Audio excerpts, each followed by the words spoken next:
ولقيته في وسط الكلام بيقول حاجات عن مراتي وإن هي بتضايف صحابي وساعات بتقعد معانا. أنا هاني، حكايتي مش مجرد حكاية عادية، حكايتي حكاية ثقة عمياء. أنا شخص اجتماعي جدا من النوع اللي بيحب اللمة، وعندي مبدأ إن صاحبي هو أخويا. من قبل الجواز وأنا متعود إني أجيب صحابي البيت مرة في الأسبوع على الأقل، نقعد بقى مع بعض ونضحك ونهزر ونلعب بلاي ستيشن، ويبقى يوم جميل جدا وبنفضل سهرانين للصبح. صحابي هم صحابي وجيراني من وانا في ابتدائي، قريبين من بعض جدا، نعتبر اخوات.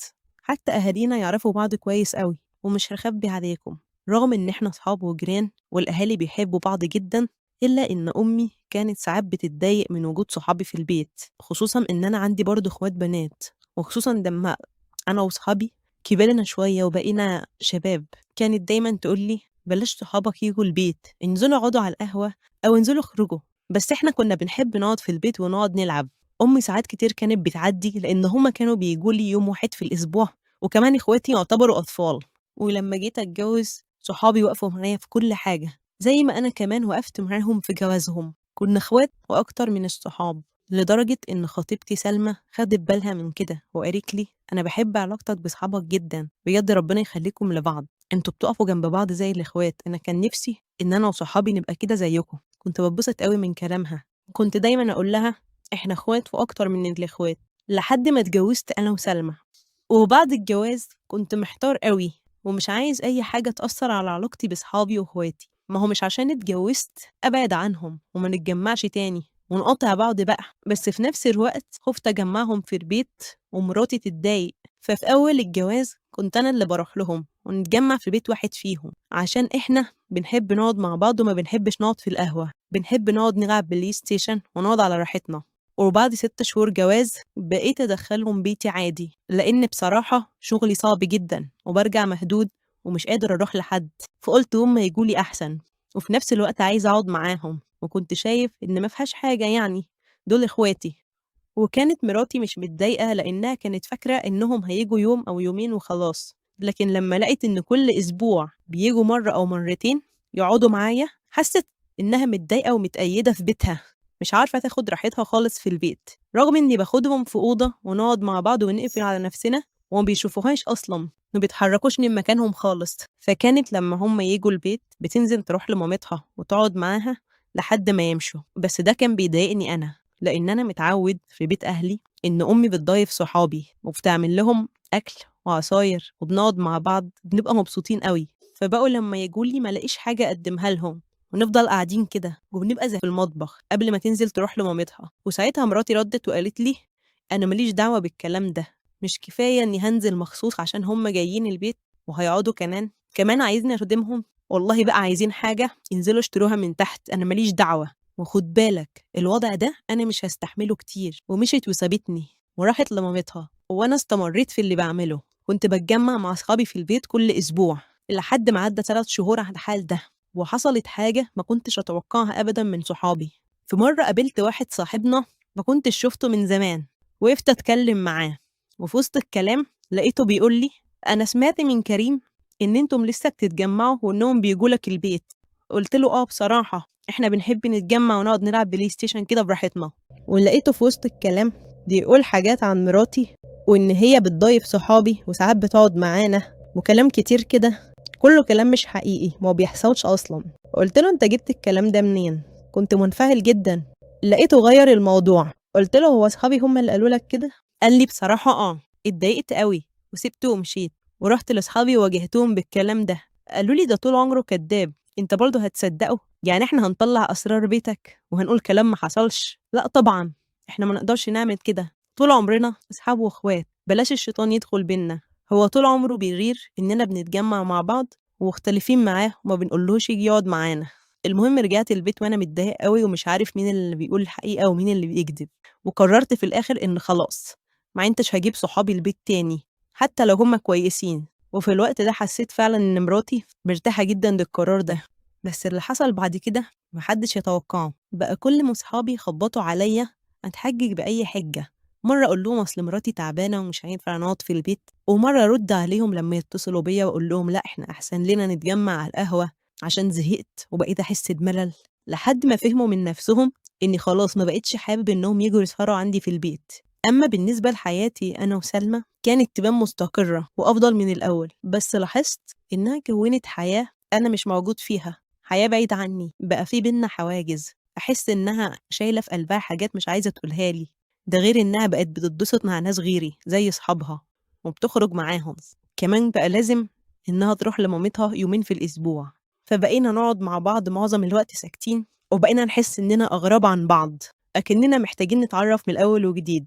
عن نفسي أنا ما كنتش حاسس بالحاجات دي، بس هي اللي وصلت لي الإحساس ده. فجيت في مرة وقلت لها ما تيجي نخرج مع بعض، أنا حاسس إنك بعدتي عني قوي، ما بقيتيش زي الأول معايا وما بقيتيش تحكي لي اللي في قلبك زي الأول ولا بنتكلم مع بعض كتير. قالت لي عشان أنت من أول ما اتجوزنا وأنت بتاخد كل القرارات بمزاجك ورأيي مش مهم، أنت مهم عندك نفسك وبس. زي مثلا موضوع إن صحابك بيجوا البيت، أنا ما كنتش موافقة عليه من الأول ومع ذلك أنت عملت اللي أنت عايزه، ما بصيتش إن أنا ممكن أكون متضايقة.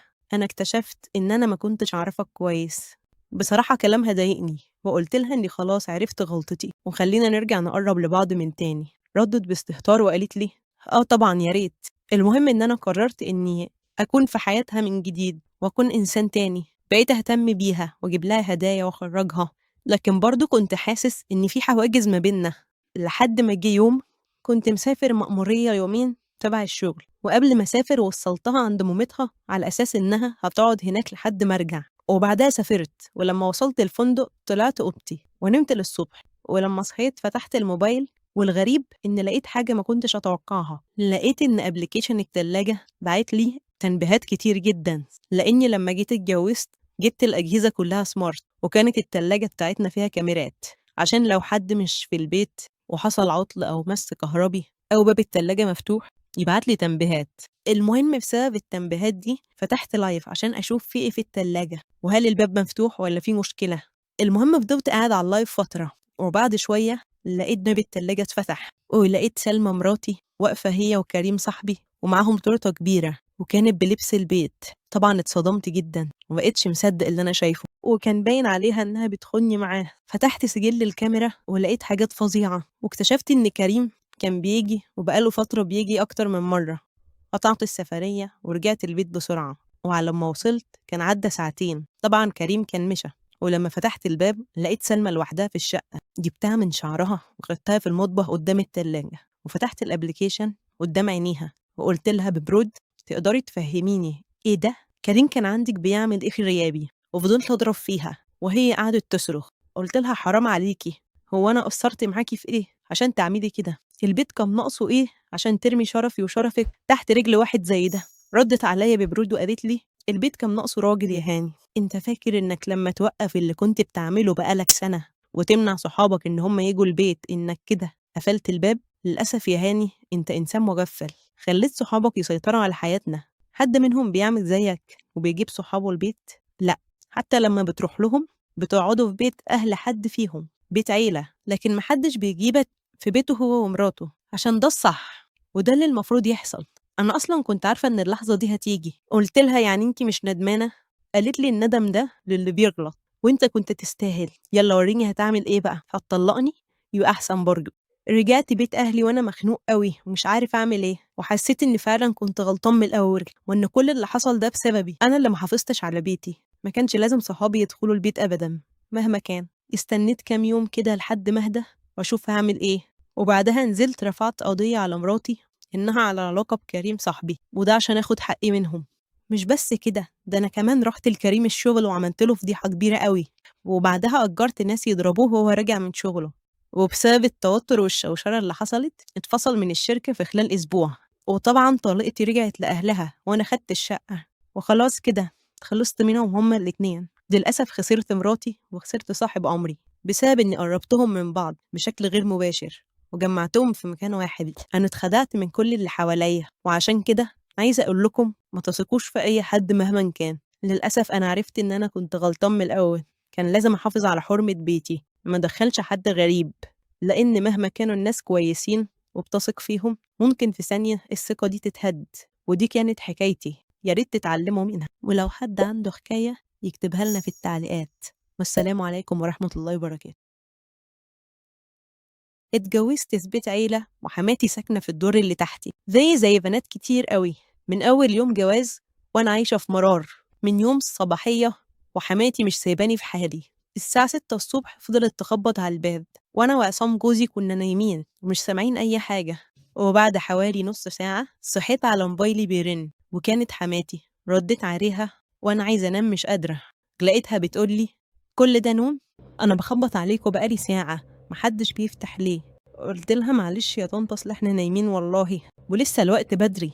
قالت لي: لا يلا اصحي وانزلي عشان تعملي لنا الفطار وتنضفي الشقة، لأنها اتبهدلت بسبب الفرح والناس اللي جت. استغربت جدا كلامها وقلت لها: طيب يا طنط، حاضر حاضر.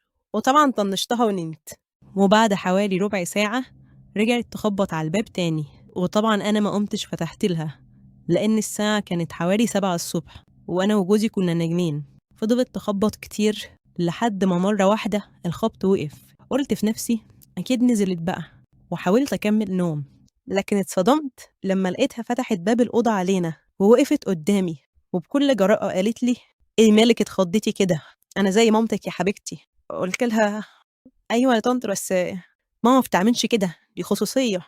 وبعدها لقيت عصام جوزي صحي من النوم وبس ايد مامته ورجع كمل نوم تاني، وقال لي: يلا قومي والبسي عشان تنزلي مع ماما. وحماتي قالت لي: يلا يا حبيبتي عشان تنزلي تروقي الشقة وتعملي الفطار. طبعا أنا كنت محرجة جدا من الموقف ومش عارفة أقوم ولا أرد عليهم.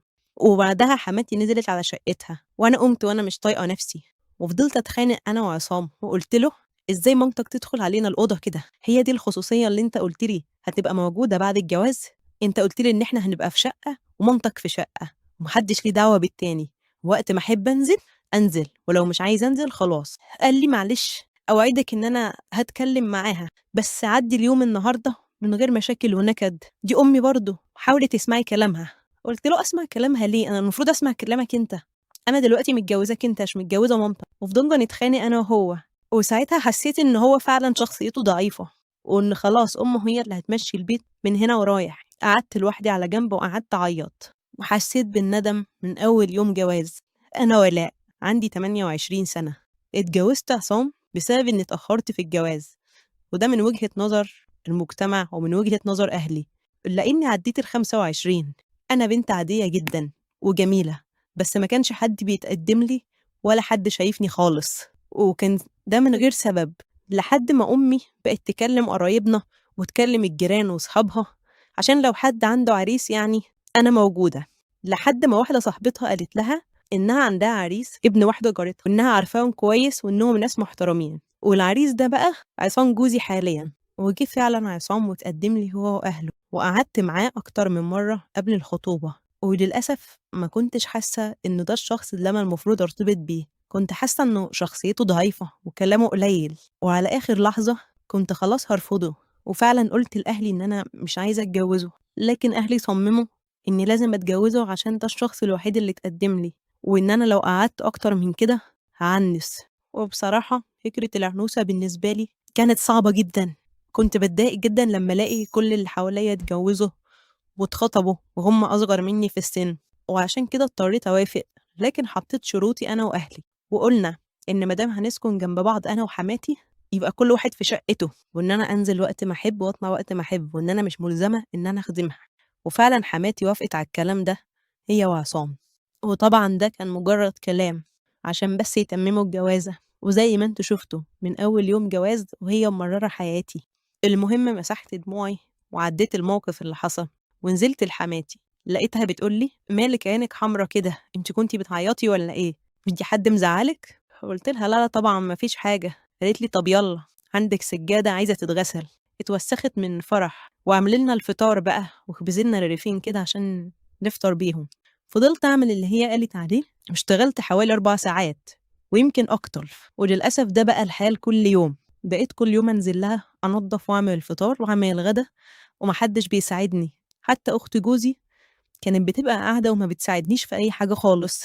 لحد إن في يوم كنت رايحة لأهلي، لقيتها بتقولي: انت رايحة على فين؟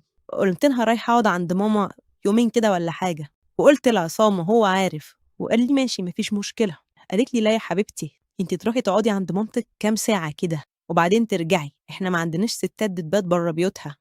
قلت لها حاضر وطنشت كلامها، وقلت في نفسي مادام متفقة مع جوزي يبقى خلاص هي ملهاش دعوة، أرجع زي ما أرجع. ومشيت وسبتها ورحت قعدت عند أهلي. وبعد شوية لقيت جوزي بيتصل بيا وبيقول لي كام ساعة كده وتروحي، بلاش تباتي بره. قلت له الله، مش انت اتفقت معايا اني النهارده ابات عند ماما؟ قال لي لا خلاص، ارجعي بعد كام ساعة. كان متعصب جدا وهو بيكلمني، وقلت له هي مامتك قالت لك يعني ان انا لازم ارجع بعد كام ساعة؟ هو مش المفروض ان انت اتفقت معايا خلاص؟ قال لي وهو متعصب اعملي اللي بقولك عليه وما تناقشنيش كتير، وحلف عليا اني لازم ارجع النهارده وما باتش عند ماما. عرفت ساعتها ان هو ابن امه وانه ملوش كلمه ولا ليه راي، وقررت اني لازم اوقف الست دي عند حدها. وطبعا عشان ما اعملش مشاكل رجعت فعلا البيت وما بتش اليوم ده عند ماما، وفضلت افكر ازاي اوقف حماتي عند حدها وتعرف اني مش سهله ابدا، وازاي احافظ على خصوصيه بيتي بما ان جوزي مش هيعمل حاجه وشخصيه سلبيه جدا. قلت في نفسي انا هاند معاها، واي حاجه تطلبها مني هبوظها لها، هعمل الحاجة وحشة عشان ما تطلبهاش مني تاني. وبقصد أعمل كده، وفعلا ده اللي أنا عملته. بقت تطلب مني إن أغسل السجاد وأحط لها عليه كلور، وأقول لها ما كانش قصدي، أنا فكرته منظف، ما كنتش أعرف إن ده كلور. تقول لي يا سلام، يعني أنتي مش عارفة إن ده كلور، مش عارفة ريحته، وتفضل تزعلي على السجاد اللي باظ. ومرة تانية وأنا بغسل المواعين أكسر لي كام طبق كده وكام كوباية. وطبعا في كل مرة بنتخانق مع بعض، جوزي بيجي عليا أنا. ومرة تانية أعمل الأكل مالح أو أحط شطة كتير قوي لدرجة إنها ما تعرفش تاكل. وطبعا هي ما كانتش ساذجة، بالعكس كانت عارفة إن أنا بعمل كده وأنا قصده، وكانت بتضيق عليا حياتي أكتر وتشتكي لجوزي. وبسببها كان جوزي بيعند معايا، وبقعد بالشهور مروحش لأهلي، وممكن يجي العيد وما يجيبليش حاجة. كانت بتخليه ما يجيبليش أي حاجة أنا نفسي فيها. وفضلت أنا وهي ناند مع بعض لحد ما في يوم كنا في رمضان، وكانت هي عاملة عازمة فيها قرايبها. كنت ناوية في اليوم ده أعند معاها وبوظ لها الأكل، لكن رجعت قلت إن هم قرايبها من بعيد وجايين من سفر وشكلهم ناس محترمين، وكمان إحنا في رمضان ملهمش ذنب إنهم ياكلوا أكل طعمه وحش أو مالح أو فيه شطة كتير. الناس جاية وهي صايمة. المهم عملت الأكل حلو قوي، وقبل المغرب بشوية كنت لسه هغرف الأكل، لقيتها جاية لي المطبخ وبتقولي اطلعي شقتك، هتلاقي في حاجة عصام علبة كده صغيرة، هاتيها وتعالي. أنا كنت شايلها معاه عشان أديها لهم قبل ما يمشوا. قلت يمكن شايلة مع عصام أمانة وعايزة تديها للناس قبل ما يمشوا. قلت لها تمام. طلعت شقتي وقعدت أدور في حاجة عصام، أدور في الدواليب وأدور في الإدراج، ملقتش أي حاجة خالص. وكان المغرب خلاص أذن. قلت هنزل أقول لها إني ملقتش حاجة، وبعد الفطار أطلع تاني أدور. المهم نزلت شقة حماتي، لقيتها خدتني على المطبخ وقالت لي أنا خلاص غرفت الأكل للضيوف عشان انتي اتأخرتي وكده، وغرفت لك انتي طبق وعصام طبق، وده طبقك. وسابتني في المطبخ وراحت تقعد معاهم. طبعا حسيت بقلة ذوق منها إن أنا أبقى طبخة كل الأكل ده وتسيبني في المطبخ وتقعد هي مع الضيوف وهم ياكلوا وأنا أكل في المطبخ. بس اتضايقت أكتر لما فتحت طبقي وشلت الغطا من عليه ولقيت كل اللي فيه بواقي أكل. فتحت الطبق اللي هي سايباه لعصام، لقيتها حاطاله أكل كتير وسايبالي أنا البواقي. بقى بعد ما أطبخ وأقف في المطبخ كل المدة دي كلها وأشرفها قدام الضيوف ومرضاش أعمل فيها مقلب، تقوم حطالي البواقي؟ قلت والله الموقف ده ما هو معدي، وبدلت الطبقين وكلت الطبق بتاع عصام. المهم بعد 3 ساعات رجع عصام من الشغل وقال لي حضر له الأكل.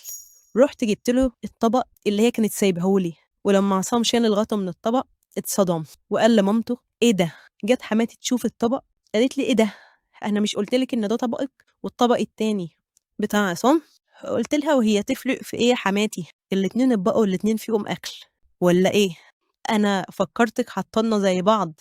اتاخدت كده وقالت اه طبعا ما انا حطيت لكم زي بعض، بس الظاهر ان حد بقى كلهم وكده. معلش يا عصام يا ابني، عدي اليوم النهارده، اصل كان عندنا عزومه وكان فيها عيال صغيره، يمكن حد من العيال دخل كل في الطبق. المهم عملت له سندوتشات وعدى اليوم وخلاص. ومن ساعتها وهي خدت جنب مني وبطلت تطلب مني أي حاجة. قلت لنفسي أنا كده حققت جزء من اللي أنا عايزاه، كده هي هتبعد عني وتبطل تطلب مني حاجات أعملها بالعافية. فاضل بقى إن أقفل على نفسي بابي. ورحت قلت لجوزي أنا عايزة أغير كالون الباب والمفاتيح تبقى نسخة معايا ونسخة معاه وبس كده، ما حدش من أهله يبقى معاه مفتاح. واستغربت جدا إن جوزي وافق وفعلا غيرت كلون دبان وبقى عندي خصوصية في بيتي. وفضل الحال على كده أنا وحماتي بنتعامل مع بعض بسطحية لحد ما جت خطوبة أخت جوزي، وساعتها حماتي كلمتني بنفسها واتصافينا.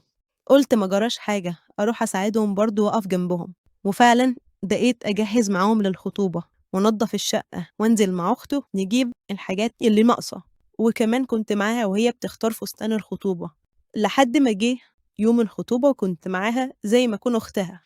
ومن بعد اليوم ده رجعت أنزل لحماتي تاني، بس بقى الموضوع على كيفي، وبقيت هي تعاملني أحسن من الأول وما تطلبش مني حاجات أعملها غصب عني. بقت معاملتها ليا زي ما أكون غريبة، وقللت من تدخلها بيني وبين جوزي. وفضلنا كده فترة طويلة لحد ما جه يوم والدي توفى. رحت ساعتها بيت أهلي عشان العزا، وكنت منهارة قوي، ما كنتش مصدقة اللي حصل.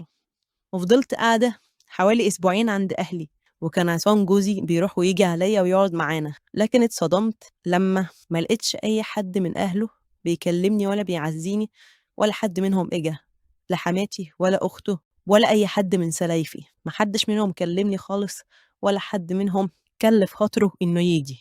وكنت أقول لعصام هي ليه مامتك مكلمتنيش ومحدش منهم إجا؟ كان بيبقى محرج جدا ومش عارف يقول لي إيه. بس ساعتها عرف إن هما اللي كانوا بيغلطوا في حقي، وإن هما بيكرهوني بقى عشان كنت عايزة أقفل على نفسي ويبقى ليا خصوصية في بيتي يكونوا هما بيكرهوني.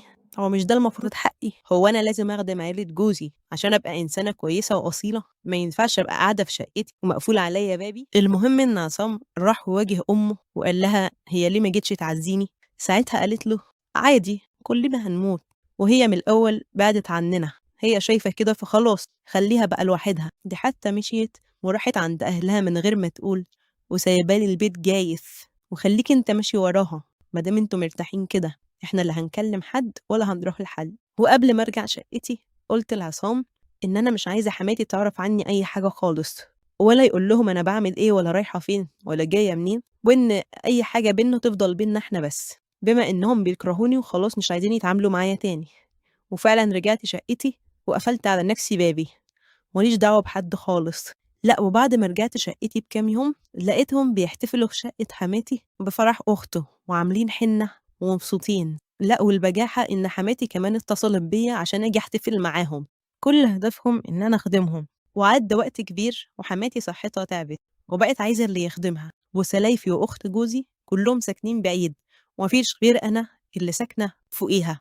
ودلوقتي جوزي بيقول لي أنزل أخدمها، وأنا بصراحة شايفة إن أنا كده مرتاحة. تفتكروا أعمل إيه؟ أرجع أخدمها من تاني ولا ماليش دعوة؟ أوقات بقعد أقول لنفسي يعني كان هيحصل إيه لو كانت هي عاملتني كويس من أول يوم، بدل ما فضلنا نعند مع بعض لحد ما وصلنا للي إحنا فيه ده. تفتكروا أعمل إيه؟ أرجع أخدمها من تاني ولا ماليش دعوة أقعد في بيتي؟ اكتبوا لي رأيكم في التعليقات، والسلام عليكم ورحمة الله وبركاته.